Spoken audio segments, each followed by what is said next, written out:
Now, Got there's it. one additional complexity to that. And when you're talking about this cost, it's variable cost only. It's not variable plus fixed cost, which we call average total cost. It's variable cost only because the fixed cost you have to apply to pay for anyway. Mm-hmm. And in Mm-hmm. the utility world, that's largely a fuel question. What is the cost of your fuel?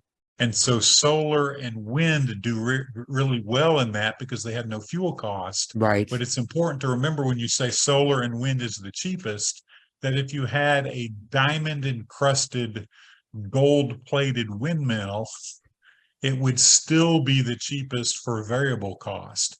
Now, at some Yeah. point, the variable cost and the fixed cost are joined together when you get your bill. So you're paying all of it, but they're running the system on the marginal cost, not the average total cost. And this is why when you look at Priceline and you get to the last minute, you can get a cheaper deal. Right. It's Because with also a higher risk hotel, though, because you may get no deal. yeah, yeah, yeah. And that's what you're buying for with your fixed cost. Right. You're buying the certainty that you'll have capacity, that you'll have something to lose, to use.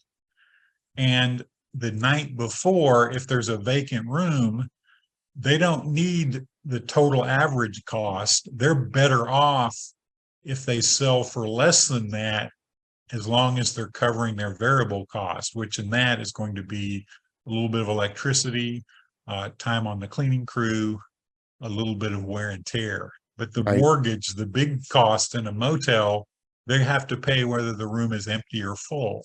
Right. So you Right. still have to pay for the diamond encrusted windmill if you have one. But when we're talking about cheaper or cheapness for dispatching electricity when load changes, it's cheap because it has no fuel cost. That's marginal, that's what we call marginal cost, and that's variable costs only. I Right. hope. And a load balancing authority is going to layer in their portfolio. They're probably going to have a lot of fixed firm assets on contract. They're going to have some Yes. portion that's, several hours ahead, and then they're going to have a very small marginal portion where they're buying at the market rate at that moment to cover any sort Yes. of variability at the edge there. Is that a fair assessment? Yes. Well, typically they have enough to meet the summer peak. Mm. So when it's not the summer peak, they have more than they need. Mm-hmm, mm-hmm, And it's mm-hmm, that surplus mm-hmm.